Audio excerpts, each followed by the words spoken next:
In 1483, the King of England, Edward V, and his brother were taken into custody by his uncle, Richard the Duke of Glouster, and placed into the Tower of London. Both the king and his brother were never seen again. They just disappeared. It's probably the greatest unsolved mystery in British history. Learn more about the princes in the tower on this episode of Everything Everywhere Daily.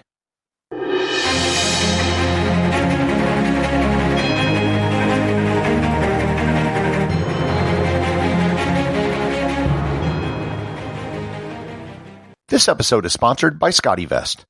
I don't know where you live, but here it's finally starting to get warmer.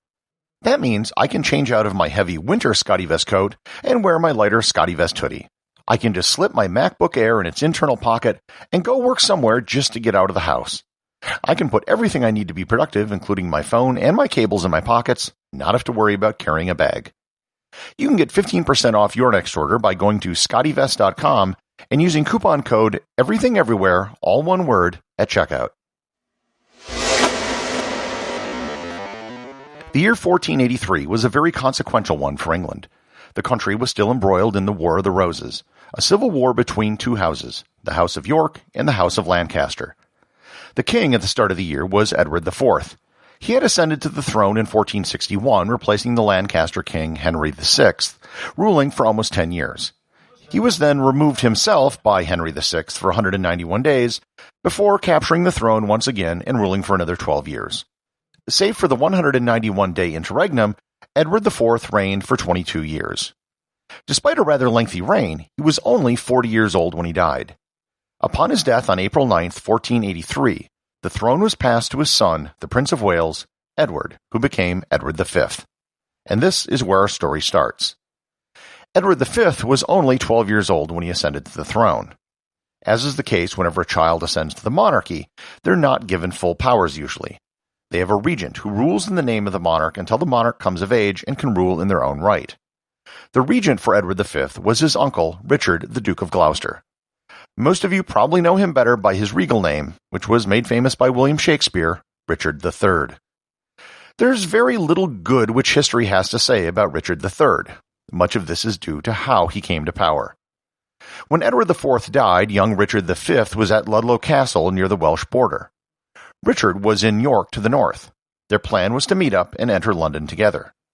On April 29th, now 20 days after the death of the king, they met in the village of Stony Stratford, northwest of London. Edward was traveling with a group that included his uncle and half-brother. When they met up with Richard, he immediately arrested Edward's entire retinue and sent them to Pontefract Castle in Yorkshire. More on them later. Richard then personally took Edward into London and took him to the Tower of London, which was the traditional location where monarchs stayed before they were coronated. Edward entered the Tower on May 19th. Edward was then joined by his 9-year-old brother Richard, who was also the Duke of York. Usually, a coronation ceremony would take place when a monarch reached an age where they could rule in their own name. However, on occasion, younger monarchs would be crowned, which would eliminate the need for a regent. They would just rule with guidance from close advisors. Given the circumstances of the still incomplete War of the Roses, there was pressure to commence with a coronation for Edward as quickly as possible. Richard, however, as the regent, kept delaying the coronation. The original date was going to be June 25th, but Richard had it postponed indefinitely. On June 22nd, Richard's plan became clear.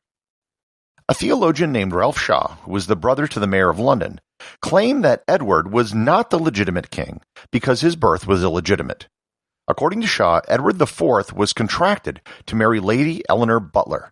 Instead, he went and married Elizabeth Woodville, the mother of Edward V and Richard the Duke of York. This prior contract meant that the marriage between Edward IV and Elizabeth Woodville was invalid, and hence Edward V was not legitimate and couldn't become king.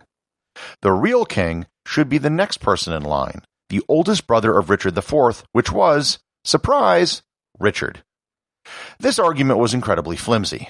An engagement or a contract to get married is not the same thing as a marriage. No one at the time considered this to be the case, and it was something which Richard concocted after the fact. On June 25th, the group of lords and nobles approached Richard, asking him to take the throne, which of course he did the next day. On June 26th, he was proclaimed Richard III, King of England. The next year in 1484, he pushed through a law in Parliament called the Titulas Regis, which confirmed the illegitimacy of Edward V and confirmed him as king. Edward's uncle and half-brother that was arrested and sent to Pontefract Castle in Yorkshire, they were beheaded. But what happened to Edward and his brother Richard? The answer is, no one knows. Once they entered the Tower of London, no one ever saw them leave. There was never an official investigation, nor was there any organized search for them. The last evidence we have came from an Italian friar named Dominic Mancini. He was in London during this period and wrote that all the boys were taken to the inner apartments of the tower and were seen less and less over the course of the summer until they weren't seen at all. Given the behavior of Richard, it doesn't take Sherlock Holmes in the case of the missing princes to figure out what probably happened and who was responsible. Throughout history, almost everyone has pointed the finger at Richard for having given the order to have the young princes killed to remove any claimants to the throne. Most famously, Sir Thomas More, during the reign of Henry VIII, wrote a history of Richard III, which put the blame for the murders squarely at his feet. He identified Sir James Tyrrell, a loyal follower of Richard, as the murderer. Rumor has it that he confessed to the murder in 1502 before he was executed for treason. Supposedly, the boys were both suffocated with pillows and then buried at the foot of some stairs in the tower. In 1647, almost 200 years after the disappearance of the princes, a wooden box was found underneath the stairs at the Tower of London while renovation work was being done.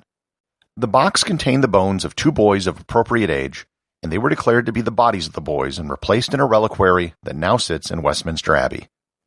Over 500 years since the princes disappeared, there has been no real hard evidence that's been found. There haven't even been DNA tests done on the bones which were found in 1674. The closest thing to evidence which has come forward recently is corroboration that Sir Thomas More may have personally known some of the players who were around during the ascension of Richard III. If that's the case, then his account of what happened might have been based on actual testimony from witnesses, or at least second-hand hearsay.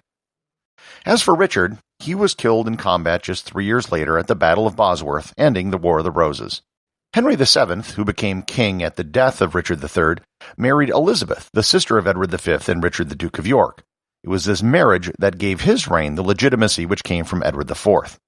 The first act of Parliament under Henry VII was the repeal of the Titulas Regis Act, which once again made all of the children of Edward IV and Elizabeth Woodville legitimate.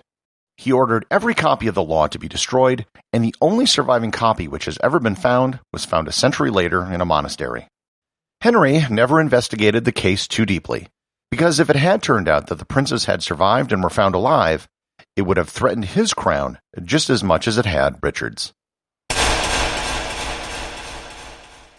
Executive producer of Everything Everywhere Daily is James Makkyla. The associate producer is Thor Thomsen. Today's 5-star review comes from Apple Podcasts. Listener Betsy is 12 in Canada writes, "Interesting topics presented like a pro. I just found this podcast recently and I'm really enjoying it. I've been working my way up from the first episodes and haven't been disappointed or bored by one yet. I give this 6 stars, 5 that you can see, and 1 more for saying merchandise, not that silly merch." Well, thank you, Bets, for the rev of my pod, and I'm more than happy to not say merch.